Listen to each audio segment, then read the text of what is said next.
Hello student, कैसे हैं आप? होप अच्छे होंगे। तो आज हम डिस्कस करने वाले हैं इलेक्ट्रिक जनरेटर के बारे में हम पढ़ेंगे। पहले आपने मोटर के बारे में पढ़ा था, आज हम इलेक्ट्रिक जनरेटर के बारे में पढ़ेंगे। देखो, इलेक्ट्रिक जनरेटर का जो फिनोमिना है that depend upon the electromagnetic induction, है ना। इलेक्ट्रोमैग्नेटिक इंडक्शन के ऊपर ये फिनोमिना जो है वो बेस्ड है। कैसे? आपने देखा था इलेक्ट्रोमैग्नेटिक कंडक्शन में हम क्या करते थे कि किसी कंडक्टर को एक मैग्नेटिक फील्ड के अंदर रखते थे और उसको मूव करवाते थे, तो वहां पे इलेक्ट्रिक करंट जो वो प्रोड्यूस हो जाता था।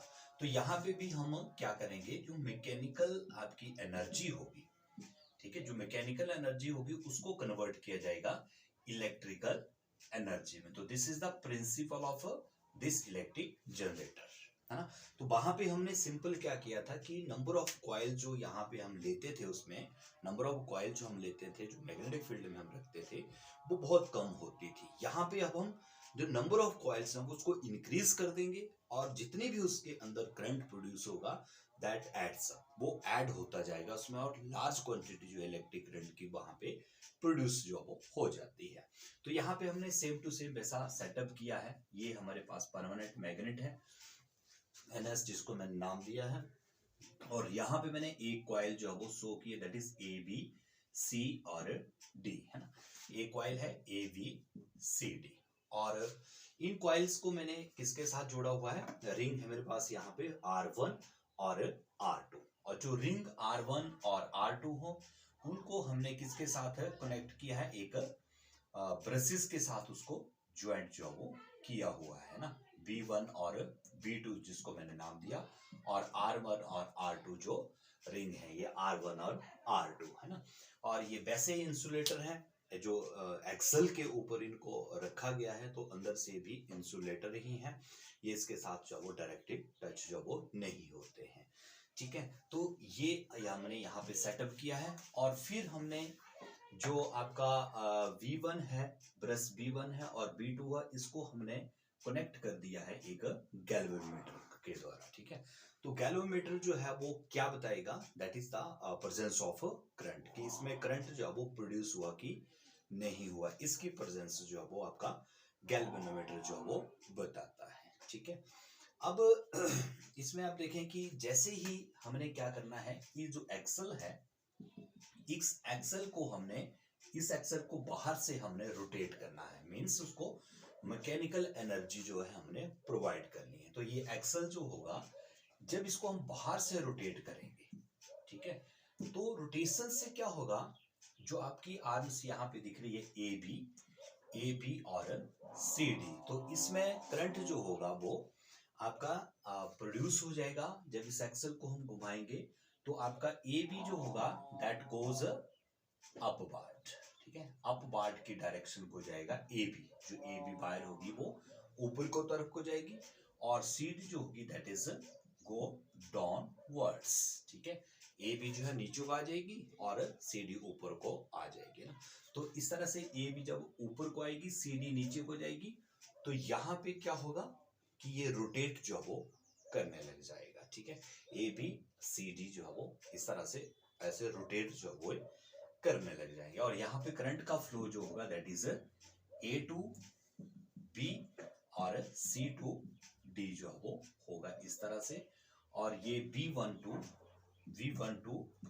B2 जो है, ये ना, B1 से B2 की तरफ जो है यहाँ पे करंट का जो वो फ्लो जो वो हो जाएगा, ठीक है। उसके बाद आफ्टर हाफ रोटेशन, जब आधा रोटेशन इसमें हो जाता है, तो हाफ रोटेशन के बाद क्या हो जाता है कि जो करंट का फ्लो होता है वो रिवर्स हो जाता है, वो वापस रिवर्स हो जाएगा। दैट इज, पहले V1 टू B2 था, अब ये V2 टू B1 जो वो हो जाएगा, और जो पहले वाली प्रोसेस थी वो सिंपल रिवर्स हो जाएगी। कैसे? कि जो आपका AB जो था अपवार्ड था, अब AB क्या हो जाएगा? AB हो जाएगा डाउनवर्ड्स, ठीक है, नीचे की तरफ को आ जाएगा AB, और CD जो है वो अपवार्ड जो है वो हो जाएगा, और इस तरह से ये कंटिन्यू जो है वो मूवमेंट जो है वो करता रहेगा। तो इसमें आपने देखा कि हाफ रोटेशन के बाद जो है वो करंट का फ्लो क्या हो जाता था चेंज हो जाता था, जिसके कारण ये जो आपका कॉइल थी ए बी और सी डी, इसकी डायरेक्शन जो है वो चेंज हो जाती थी। पहले ये क्लॉकवाइज घूमता है, फिर एंटी क्लॉकवाइज वो घूमता था। तो इस तरह से जो यहाँ पे करंट, इंड्यूस्ड करंट यहाँ पे होगा, दैट इज एसी करंट, है ना। उसको अल्टरनेटिव करंट जो हम बोलते हैं, एसी उसको हम बोलते हैं, क्योंकि ये आफ्टर हाफ रोटेशन जो है वो अपना डायरेक्शन जो है वो चेंज करता है।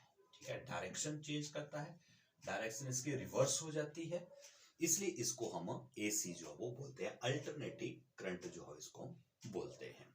और सेकंड जो यहाँ पे होता है दैट इज डीसी, जिसको हम बोलते हैं डायरेक्ट करंट। तो डायरेक्ट करंट जो होता है वो होता है यूनिडायरेक्शनल। यूनिडायरेक्शनल मतलब वो अपनी डायरेक्शन को चेंज नहीं करता है, वो आगे को ही वो चलेगा, वन डायरेक्शन, यूनिडायरेक्शनली वो होता है। तो यहाँ पे डीसी मोटर या सॉरी डीसी जनरेटर पैदा करने के लिए हमें, डीसी जनरेटर लगाने के लिए हमें यहाँ पे क्या करना पड़ता है, यहाँ पे स्प्लिट रिंग जो है वो हमें यूज करने पड़ते हैं, जैसे हमने मोटर में यूज किए थे स्प्लिट रिंग, जो आफ्टर हाफ रोटेशन के बाद जो है वो उसके साथ जुड़ते हैं, वो ए बी और जो ए बी और सी डी आर्म है ना, उसके साथ वो टच होते हैं आफ्टर हाफ रोटेशन, है ना। ए बी और सी डी, जिसको हमने वहां पे हमने उसको रिंग से जो शो किया था, R1 और R2 जो रिंग थे ना, तो उसके साथ जो है वो अपवार्ड को पहले टच हो जाता है एक, और दूसरा डाउनवर्ड को जो है वो टच हो जाता है। तो वो एक स्प्लिट रिंग यहाँ पे हम यूज करते हैं, जो एक्ट करते हैं एक कॉम्यूटेटर की तरह। ठीक है, जिसमें आपने देखा ना मोटर में जो था वो ए बी, जो रिंग 1 था आपका और रिंग 2 था, तो वो जो एक्स और वाई ब्रशेस थे, जो एक्स था वो R2 के साथ टच हो जाता था, और जो पी ब्रश था वो वाई के साथ जो वो टच हो जाता। तो इस तरह का एक स्प्लिट रिंग कॉम्यूटेटर जो है हमें चाहिए होता था फॉर डीसी डायरेक्ट करंट के लिए, या उसको हम बोलेंगे फिर डीसी जनरेटर।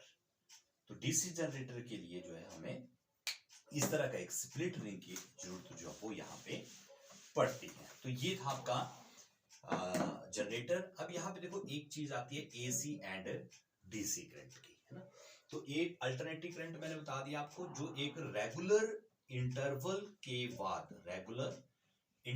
के बाद अपनी डायरेक्शन को क्या कर देता है, रिवर्स कर देता है, चेंज कर देता है, उसको हम क्या बोलते हैं, एसी करंट बोलते हैं। और डायरेक्ट करंट जो होता है दैट इज यूनी डायरेक्शनल, ये यूनी डायरेक्शनली होता है ना।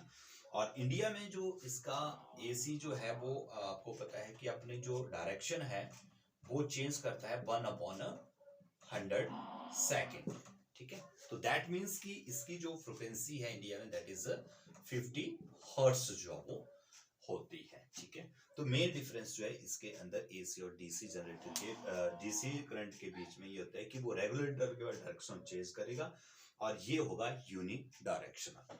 और एसी जो होता है ना, इसकी मेन एडवांटेज क्या हो जाती है कि इसको आप फार अवे, बहुत दूर भी ले जा सकते हैं विदाउट लूज एनर्जी, ज्यादा एनर्जी का लॉस जो इसमें नहीं होता, और उसको आप दूर भी जो वो ले जा सकते हैं। तो ये था इलेक्ट्रिक जनरेटर। ठीक है, थैंक यू।